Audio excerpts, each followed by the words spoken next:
your back, you would not be able to tell me where you are, and we couldn't find JJ. Like, where is he? I've been asking, where is he? And you know what I mean? Like, that's I could tell everything where JJ is right now, and that would not be good, JJ. So I'm sorry that you don't want me to protect my children, but I would never ask you to not protect your children. Of course you would. You don't sound like you're concerned. You sound like you're accusatory. You do not sound concerned. You sound pissed off. Oh my, that was the recorded phone call from December 8th, 2019. That's where Lori Vallow Daybell is on the phone, Chad Daybell is on the phone, Melanie Gibb. Good afternoon. Welcome to Law and Crime. I'm Michael Bryant. Hey, I suggest we spend the next couple of hours together for our latest trial coverage. And we're going to start today out in Boise, Idaho. It is the Doomsday cult prophet trial. 55-year-old Chad Daybell facing 3 counts of first-degree murder, and he's also accused of other fraud charges. Accused of killing his former wife, Tammy, and his current wife's 2 children, Tylee Ryan and JJ Vallow. Remember, Lori Vallow Daybell sentenced to life in prison without the possibility of parole in the deaths of her children, and also conspiring in the attempt to murder and then ultimately murder Tammy Daybell.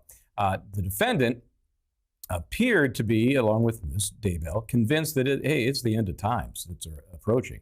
And there are dark spirits taking over the souls of various people. They purportedly believed these dark spirits were turning into zombies and had to be eliminated. They had to be killed in order to save their souls. Yep, that is the story.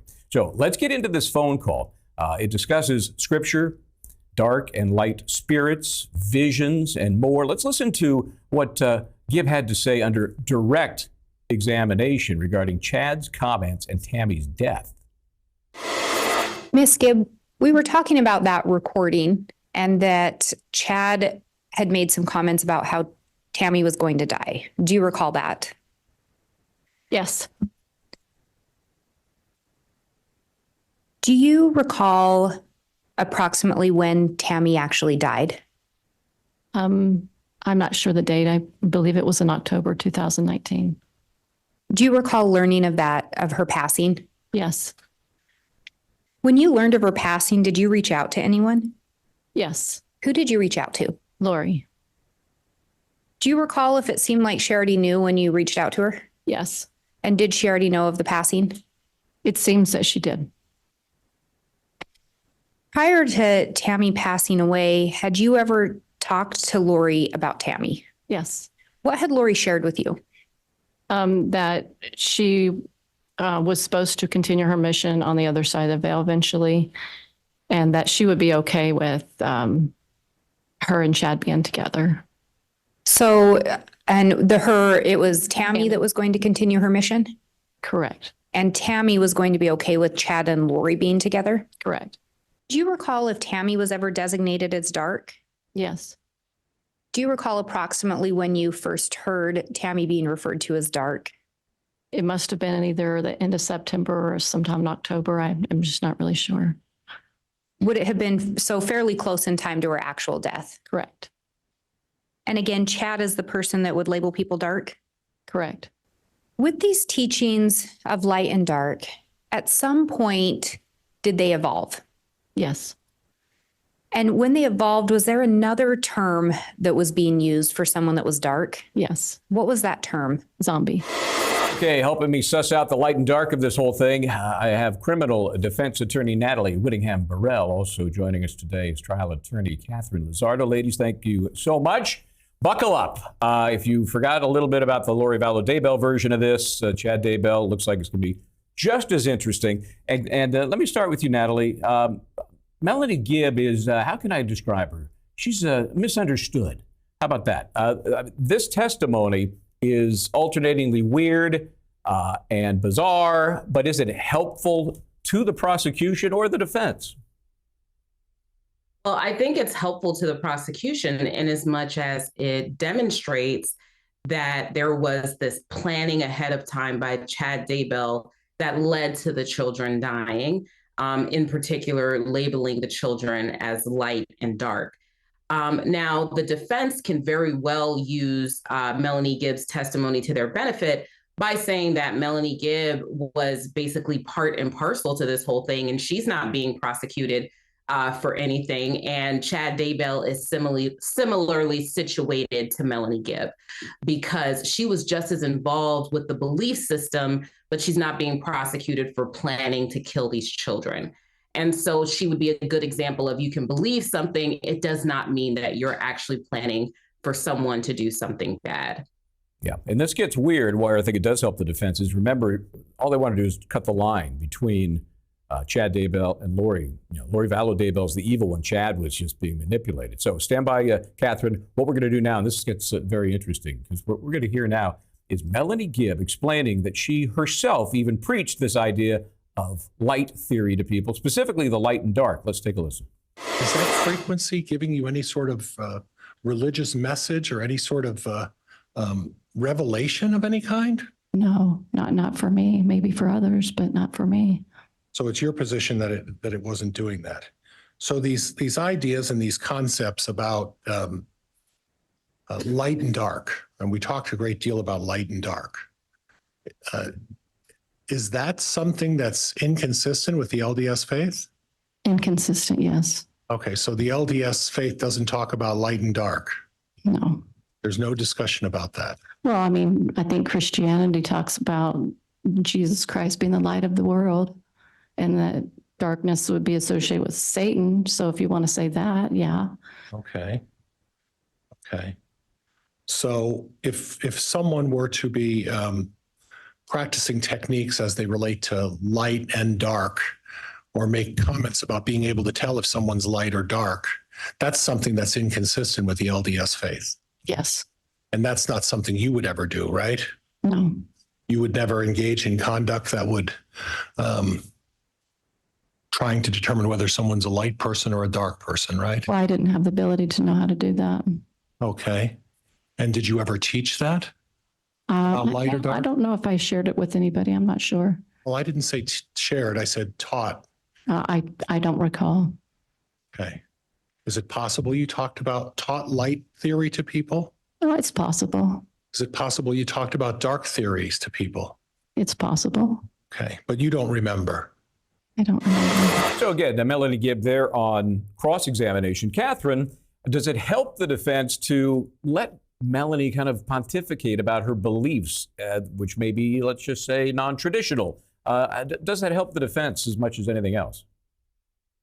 It does help the defense in terms of, you mentioned it's non-traditional, so the jury would not believe what she's saying and question her credibility and perhaps even her capacity to be sane, not in the legal sense, but to say, okay, this is a person who might have believed the same thing that Lori and Chad believed in. Should we believe in her testimony right now? Is she just, have a different ulterior motive about this? So that definitely helps the defense. And so let me ask you, Natalie, as you're watching this witness and really any of the others, I keep wanting to pound into the jury's heads that, all of this happened. Nobody's disputing what happened. The dispute here is the connection between this defendant and what happened. And so every defense cross-examination, every defense witness, and we believe there will be some, has to reinforce that there are two different tracks here. Don't go down this Lori Vallow Daybell track. We're the Chad Daybell didn't do anything wrong track. Is that a theme that you'd be pounding away at if you're defending this guy? Absolutely. And as much separation from Lori Vallow Daybell and Chad Daybell that you can think of, the defense is going to want to bring up. Like the fact that she was she was the mother of these children, and he was not the father of these children. And therefore, there's no directive from him saying, kill your children or anything like that. There's no forensics from him on the children. It's all from her and her brother, who's believed to have killed the children. And so as many of those data points as they can point out, that is going to help them to try and raise doubt. Will they actually be able to? I don't know. But Melanie Gibb is a perfect example of that because she was all in on that belief system, yet she's not thought to have plotted to kill anyone, but she seems to have known all the same things that Chad and Lori knew. And so if they can make him more like Melanie and less like Lori, they have a better chance, I think, of some type of success here. So Catherine, if the jury's to believe Melanie and they start to think she's a little odd as well, it seems she drew the line. Draws the line when you say, keep my kid, even though he's been missing for a couple of months. Keep my kid, tell the cops you have my kid. That seems to be where she draws the line, and that should resonate with the jury. I believe so. And what we have to also keep in mind is that this trial of Chad involves not just JJ and Tylee's murder, but also Tammy's murder, who was Chad's ex-wife or wife at the time. And then he married Lori after her death. So, and the timing is that JJ and Tylee was murdered first, and then a month later, Tammy was murdered.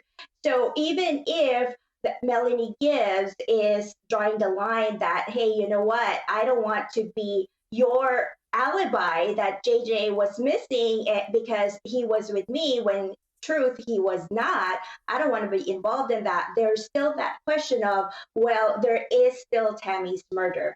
And more of her testimony will reveal that she did not want to play along with Lori using her as an alibi for their disappearances. Yeah, and Natalie, to my point about how they seem to tear, the friendship seemed to tear when it came to this, can you say you got JJ when you really don't?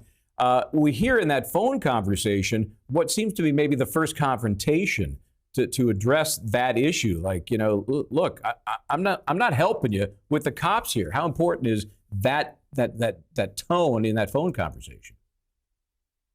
Well, that could go either way, because if we really dial into the facts here, Melanie Gibb lies to law enforcement first.